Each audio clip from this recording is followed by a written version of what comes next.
Welcome everyone to this week's Fragile Nucleosome seminar. It's a great honor to introduce our first speaker today, Colin Hammond. Colin did his PhD at the University of Dundee, after which he joined the lab of Andrew Groth at the Biotech Research and Innovation Center in Copenhagen. As she moved to Novo Nordisk Foundation Center for Protein Research, he got an assistant professor role there. And he's done important work on understanding histone chaperones, including work that just got published in Molecular Cell, which is the work he's presenting today.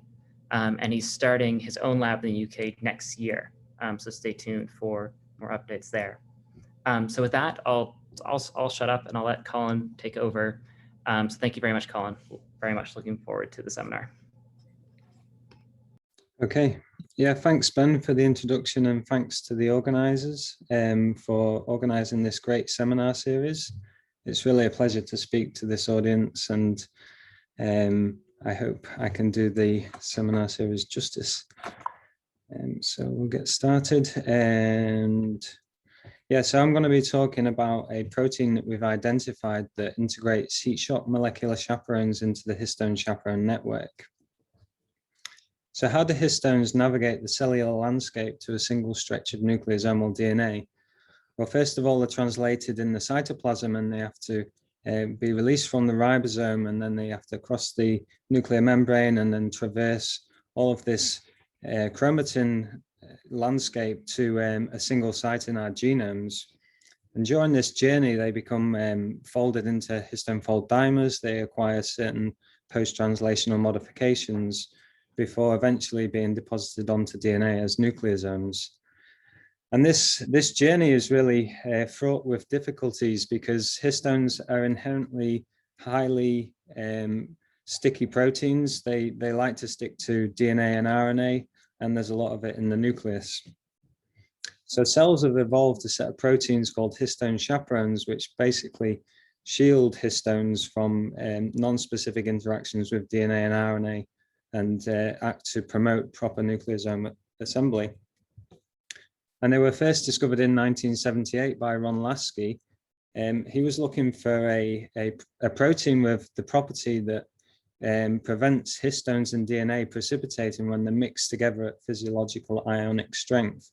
And the way he went about this was to fractionate Xenopus egg extracts, and then to apply these fractions to the supercoiling assay, where you mix histones with plasmid DNA.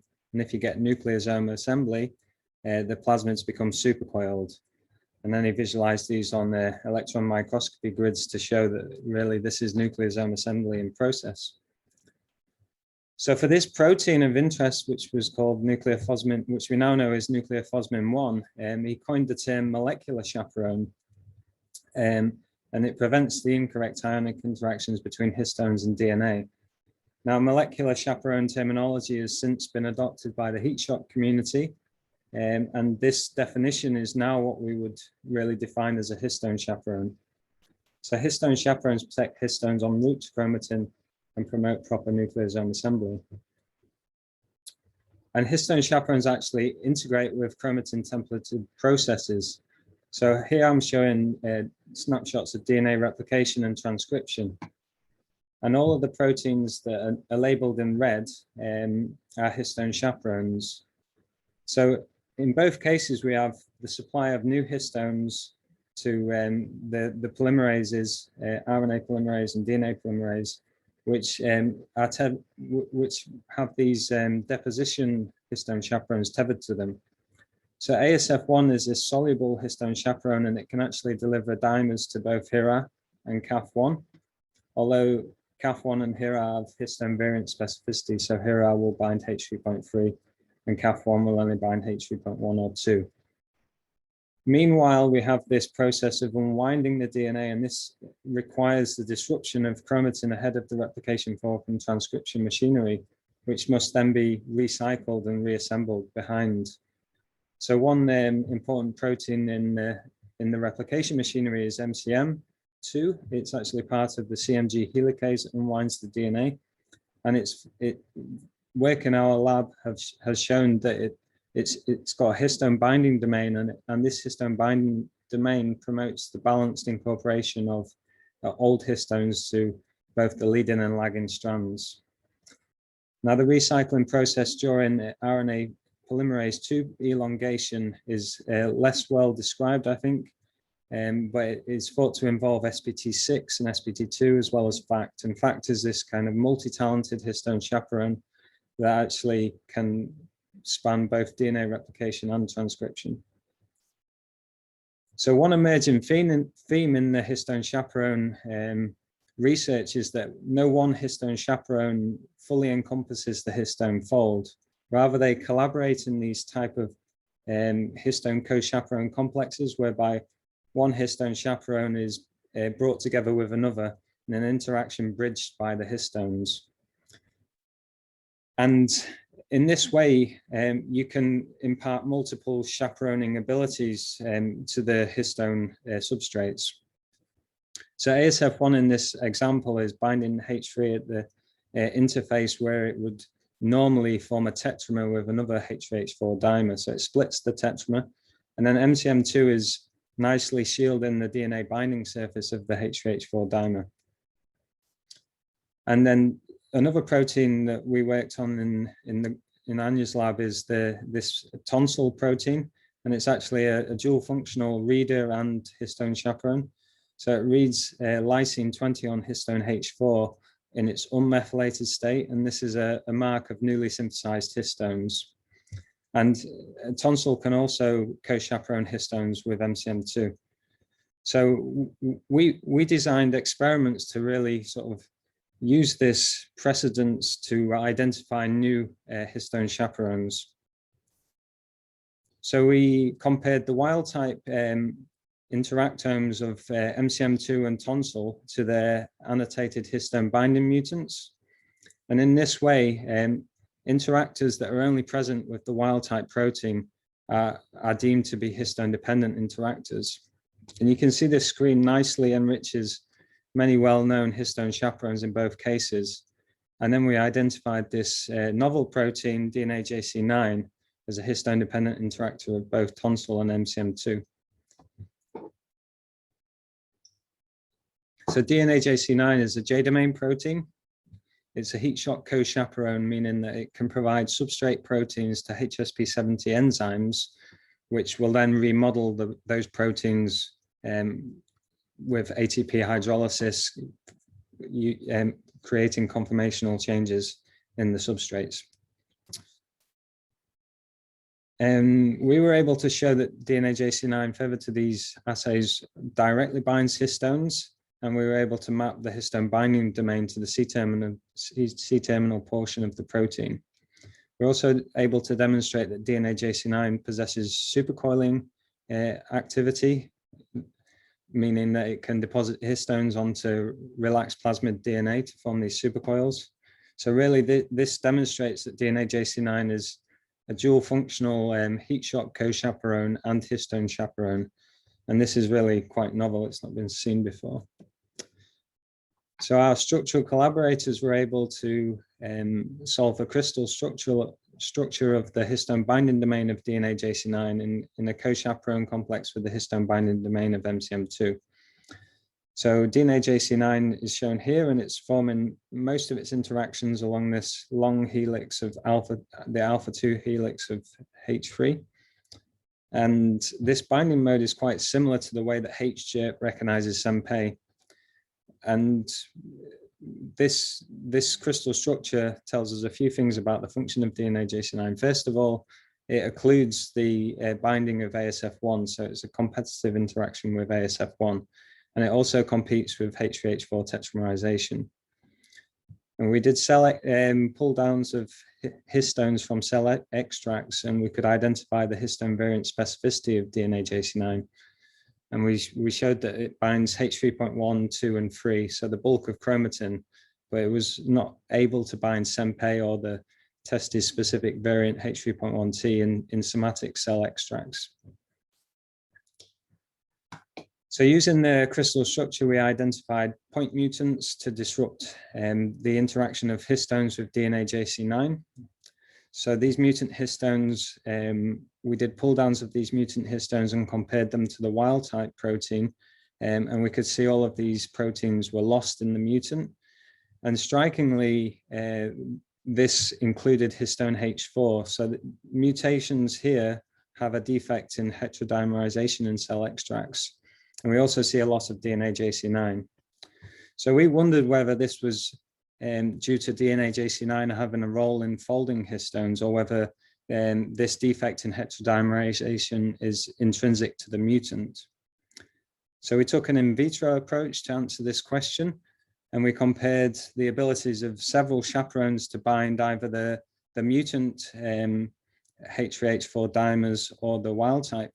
And what we can say from the start is that there is no intrinsic defect in the ability of these proteins to dimerize the mutants, but they do not associate with DNA JC9.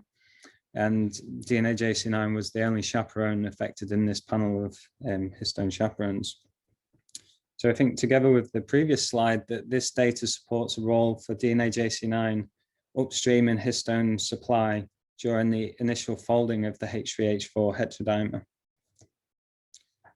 So from the DNA JC9 perspective, we identified residues to mutate to disrupt binding to histones, and we compared that to the wild type protein, and we had a control purification. So everything above the line is specific to DNA JC9 interaction. And on this side, we have the histone dependent interactors. So we can confirm the histone dependent interaction with tonsil and MCM2. And strikingly, we saw a histone dependent interaction with HSC70 and a nucleotide exchange factor called BAG2, which is related to the HSP70 biology. So from this interactome, we wondered what was the driving force to recruit histone substrates to the molecular chaperones. And for this, we performed soluble histone pull downs from siRNA depleted extracts. And we compared these pull downs to a control knockdown. So when we knock down DNA JC9, we can see a loss of DNA JC9, BAG2 and HSC70 in H4 and H3.1 pull downs, whereas DNA JC9 was not affected by BAG2 or HSC70 knockdown. Furthermore, the loss of DNA JC9 is accompanied by the loss of many other HSP70 related enzymes. So how does the J domain of DNA JC9 affect its functionality? So there's a conserved motif in J domain proteins called the HPD motif that it's known if you mutate this domain, you can disrupt this ATP hydrolysis cycle. So we predicted that if DNA JC9 is involved in folding histones, potentially the J domain mutant may get trapped with misfolded histones, and that may affect the localization of DNA JC9. So then we performed soluble and chromatin fractionation, and we could indeed see that the J domain protein is strikingly trapped on chromatin. And when we combine this J domain mutant with the histone binding mutant, this trapping is alleviated.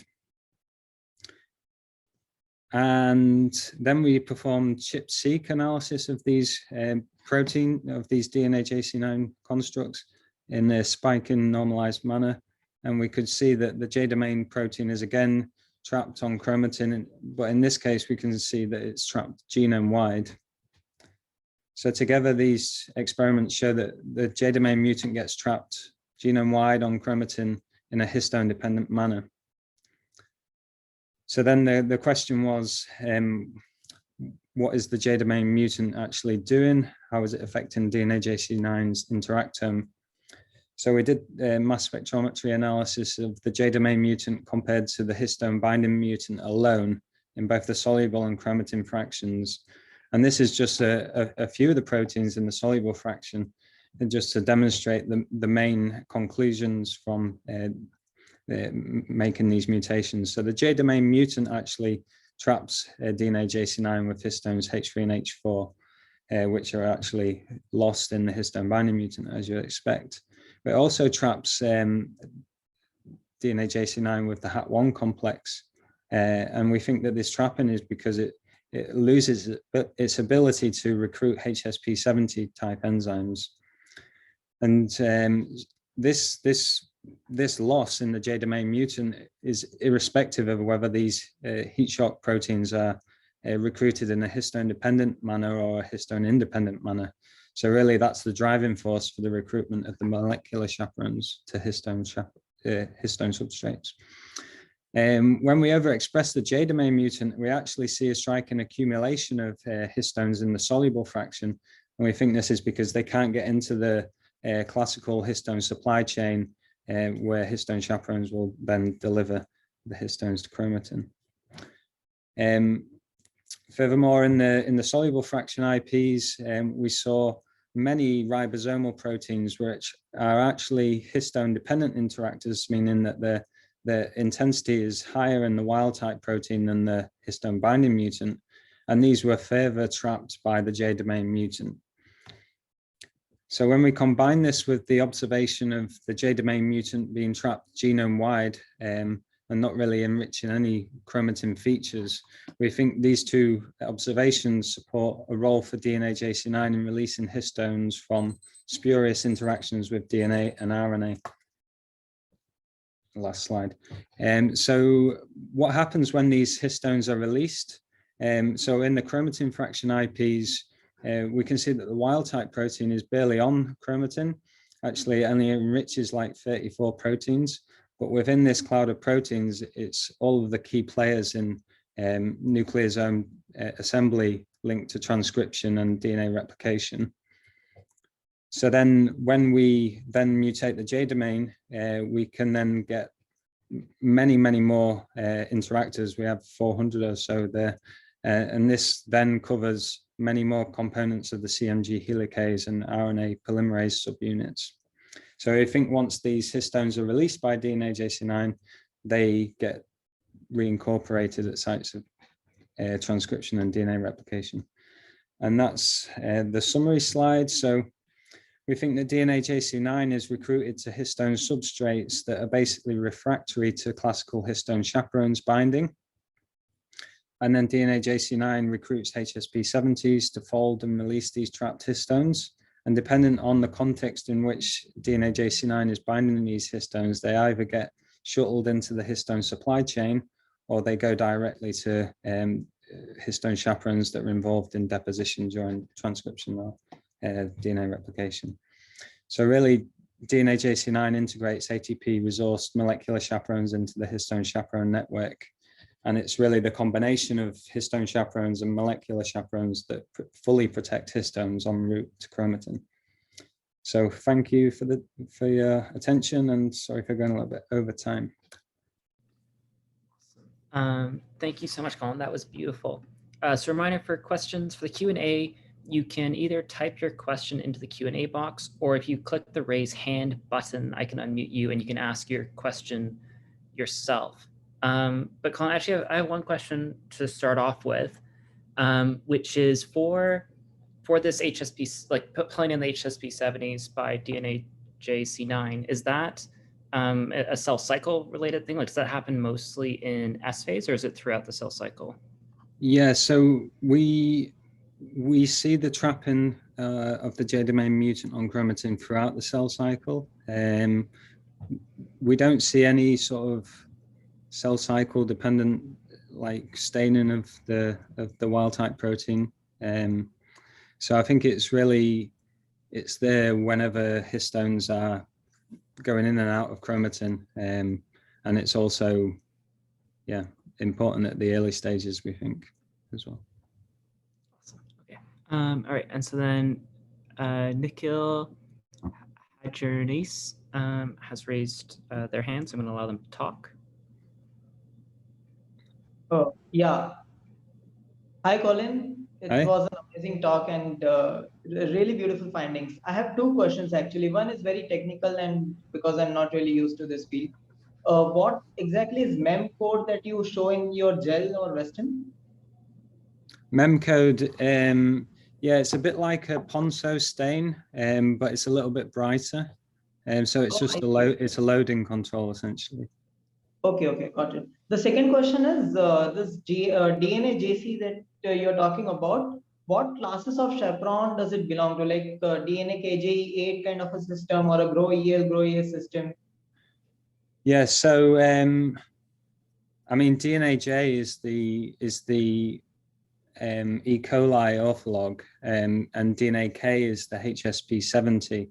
So it's in humans they're categorized as HSP40s, and there's it's subfractionated into 3 different types: DNA J, A, B, and C types, and they have slightly different domain architecture, but they all have this J domain in common, and that's the domain that recruits the HSP70s. But then the C-terminus, well, they have other variable regions that are thought to be more involved in substrate binding. But there are 50 or so of them in humans.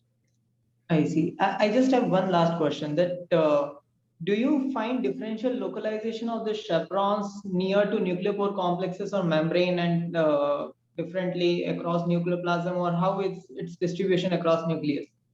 Or are there any chaperone factories kind of thing, like transcription factories?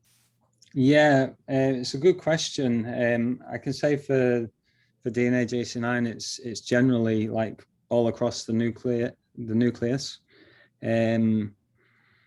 But yeah, chaperone factories, we don't know actually at the moment. I don't think it would be kind of a neat way to store histones and to recruit basically replication forks or transcription machinery to pools of soluble histones. That would be quite nice, but we don't have any evidence of that so far.